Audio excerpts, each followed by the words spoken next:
What inspired you to be a DJ? Man, the music. I was in journalism school back in uh, 2011 at the University of Mississippi, and just before I got to school that summer, I learned how to DJ from DJing the bridge builder dances for bridges, and I thought I was gonna turn up, super turn up at Ole Miss. I thought that I would be rocking every party, that kind of thing.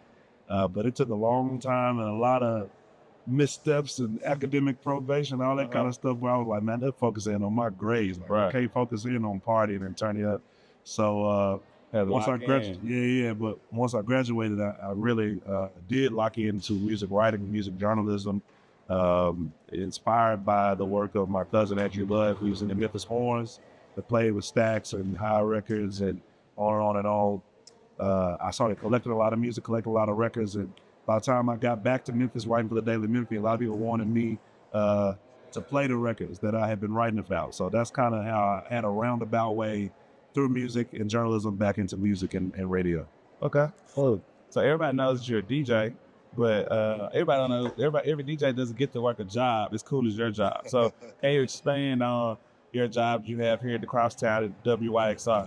Yeah, back in 2020 when the pandemic was really starting to get really scary, I left the newsroom at the Daily Memphian with the blessing from Eric Barnes and the other leadership of the Daily Memphian to help to launch WYXR, which was an initiative of Daily Memphian, Crosstown Concourse, and University of Memphis, to rebrand what was previously the Jazz Lover radio station into a new station that not only involved the student community and the faculty community at the University of Memphis, but opened itself up to everybody of all styles, from our gospel host, Pastor Juan D. Ship, down to we have K-pop, funk, soul, rock and roll, hip-hop, house, legendary artists that have come by for doing interviews, come by to do special guest mixes, come by to do some limited series, partnering with other organizations throughout the community to bring important programming that is unique and diverse, but also relevant to Memphis. Right. So you were inducted into the Grammy Academy in 2022. Take me back to that moment and how you found out that you were officially selected to be in the Grammy Academy. Yeah, so, I guess there were some conversations with past years, a couple years before that, with the leadership of John Horniak, who directs the Memphis chapter of the Recording Academy, has been a staffer for the Recording Academy, based here for many, many years now. He had been encouraging me behind the scenes. I've gone to a couple workshops and I've been +1 to a couple Grammy events, Recording Academy events based here in town. And, was curious about how I could get involved with the chapter. And he said, keep writing. He still says, keep writing because your contributions to artists as a writer, it may feel like it's not necessarily getting you on the radar that you want to get on. But when you are, as a writer, involved with these artists and their rollout and their official project, it can have you in good favor with the Recording Academy, and you'll be somebody who could be a great asset to our chapter.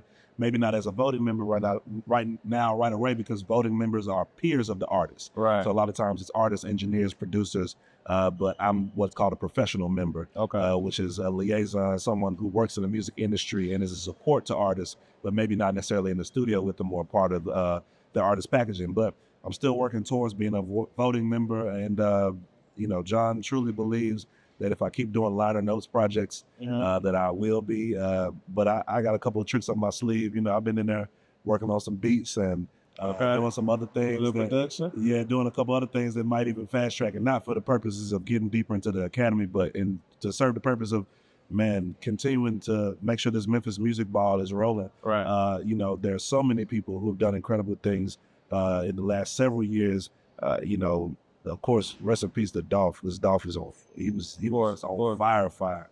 But Glock and the whole PRE is what Glow is doing, what Hit Kid is doing. Right. I'm just a fan of so many of those people, and I also have such a deep knowledge of the history of the music of the 50s, 60s, 70s, 80s, 90s. Right. That I think I can be a support even to those artists that I've just named, to be a bridge to their music of the past, a bridge to those artists of the past. But also I have a lexicon that I think, when you talk about a DJ Paul, a Spanish Fly, a Shawty Pimp, a Tommy Wright III, I think I can blend kind of all those worlds, that 90s underground rap scene, the hip hop scene of right now, and the soul and the funk of the past, the disco and all of that. Like, I don't think anybody has the grasp on that I do. And so I think the next step is to jump back out there as an artist, which I was back in high school. So, you know, I have still some of that in me. Okay. Well, what does achievement mean to you personally and professionally? You know, achievement really is, at least for me and for my formula where I've been in Memphis, is tapping in. I don't think I'd be where I am without just following my inspiration and understanding that it's not about me, it's about the people who are inspiring me, because a lot of them didn't have the platform that I have. And so through my dedication and devotion to the works that they've put out, I've been able to not just elevate what they've done, but continue to elevate my platform so that I can reach out and grab even more people. And so it should take somebody like a Beyonce to reach out to, you know, sample a Princess Loco. Right. Although we glad she did. Right. Or Cardi B or Drake or G-Eazy or whoever, to say, oh, Memphis got something special. Like, we know we have something special and we can cultivate that. And a lot of people who are from Memphis have gotten the opportunity to step outside and do something special in Atlanta, do something special in Houston, do something special in LA and New York. And they aren't always reaching back to grab us. So, you know, when I get to have an opportunity to touch some of these different areas, I want to bring the whole city with me. It's at least the people that believed in me and I believe in them. Right. So that's what achievement has been for me. I'm only as high as the people that helped to lift me up. I agree. I like that. What inspired you to pursue this path, and what was your journey leading up to? I guess you kind of already answered that, talking about journalism. I'll move to the next question. Can you share a memorable experience or a moment from the ceremony or the induction process? Oh, for sure. Well, you know, I've been in the chapter about 3 years now. John, at a certain point, well, I first want to say I had to get some recommendations and references to be able to apply. And so I'm fortunate for those who did stamp me and say, oh, he'd be a good member of the organization.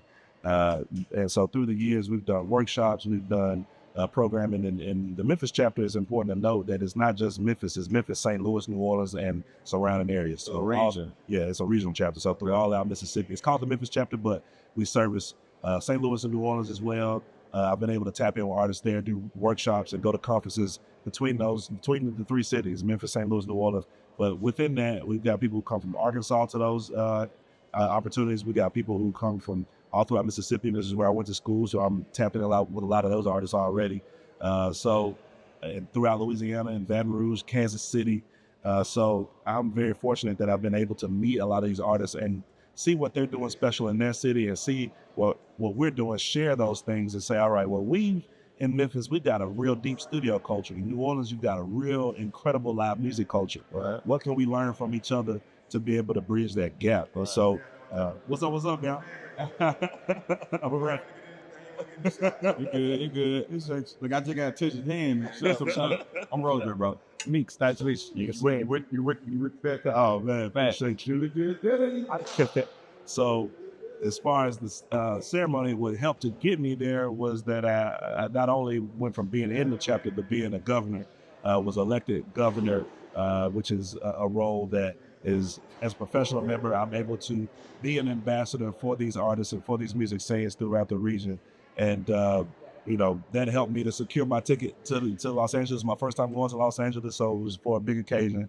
And unfortunately, we were coming right as the fires were happening. Right. So we were monitoring that. And then the focus of the event of the entire Grammy week shifted from it being a big celebration, the Super Bowl of music, to being an opportunity for Music Cares, the initiatives of the Grammys that give support to musicians in need and relief times, to really take a front seat to the ceremony and say, we want to make sure that we're helping artists in this Los Angeles community and showing the strength and the might of the music industry, the global music industry, to wrap their arms around Los Angeles, which is the entertainment hub of the West Coast. Right. So, you know, I'm excited to do that. Now, the actual ceremony, man, it was cool to see all the artists. I was sitting in front of Dolce's parents. They were having a blast.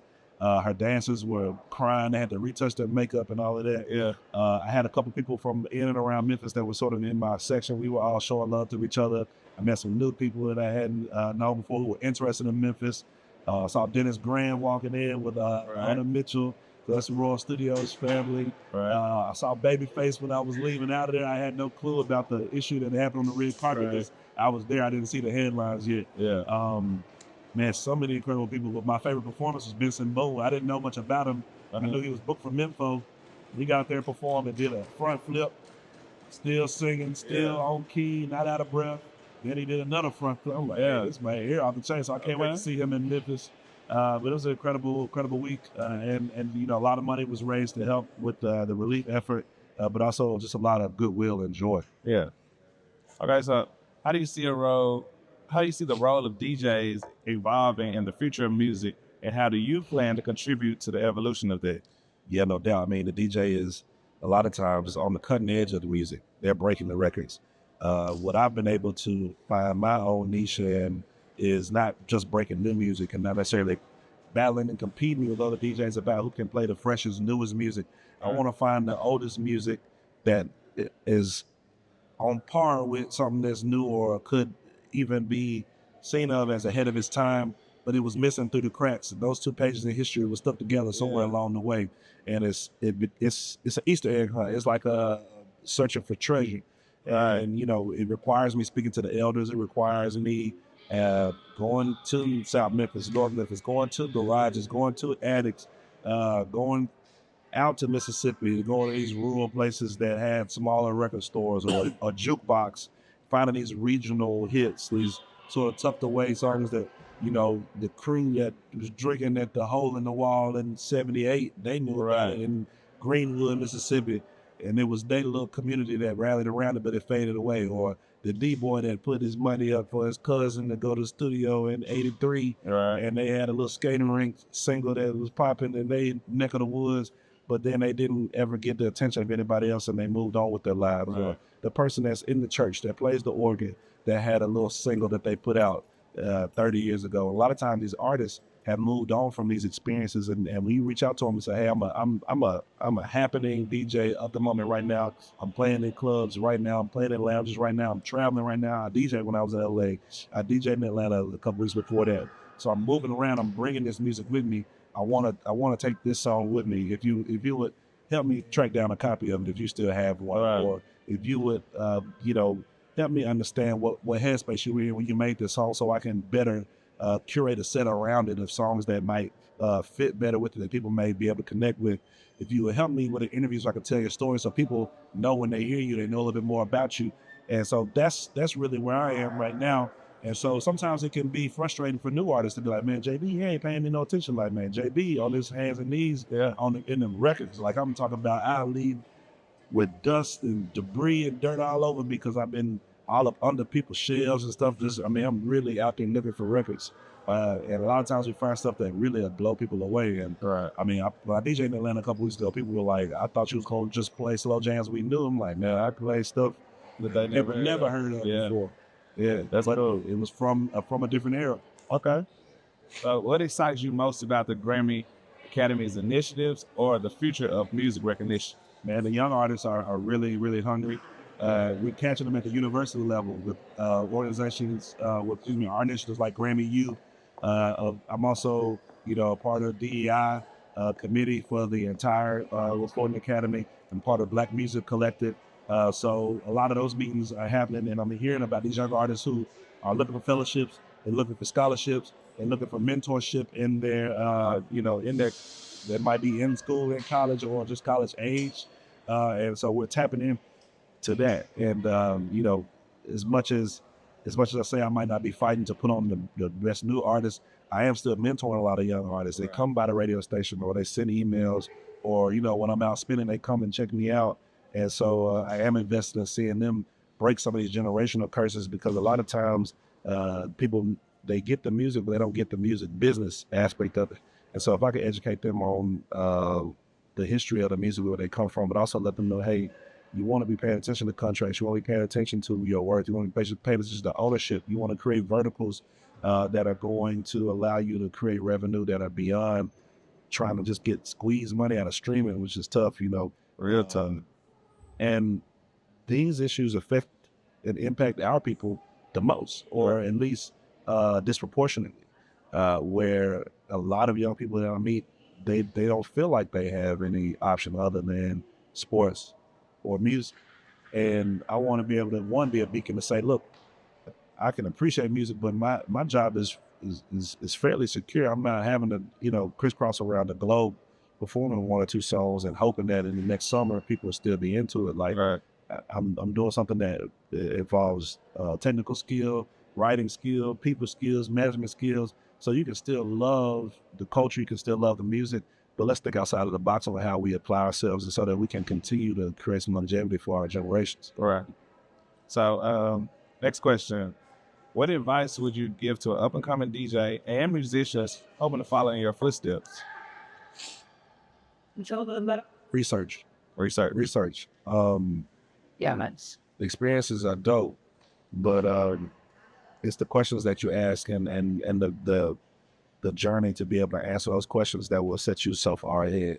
And as you do that, as you stay true to that, you'll meet so many people that'll be eager to help you to get to the next level, because they see you're a sponge and you want to listen. And you know, I since my father passed back in 2019, I've been forthright about just letting people know can I ask you to be my mentor? Right. You know, people who I admire, can I ask you to pour into me? Can I ask you just to pay attention to what I'm doing? You don't have to weigh in, but if you see anywhere where I might be missing something, just tap me on the shoulder. You know, it don't have to be right in that moment. You know, can we go to lunch every so often? And once I started to do that, I had to also be open for people to do that to me. Right. But it also is a situation where I know Issa Rae said, you know, reaching across. People be so excited to want to go reach for the moon that they miss that there's something that somebody might be more willing to share with you is right here at your level. Right. That you can help each other move up. So it's a combination of looking all the way around, because a lot of people get their feelings hurt if they shoot their shot per se with somebody that's further ahead in their career that doesn't necessarily have it to give, the mentorship to give, doesn't really have an opportunity to pause in their practice to say, okay, let me help you with this. And so you have to sometimes humble yourself to know you may not get a yes every time, Right. but to continue to ask and look for ways to work together in community.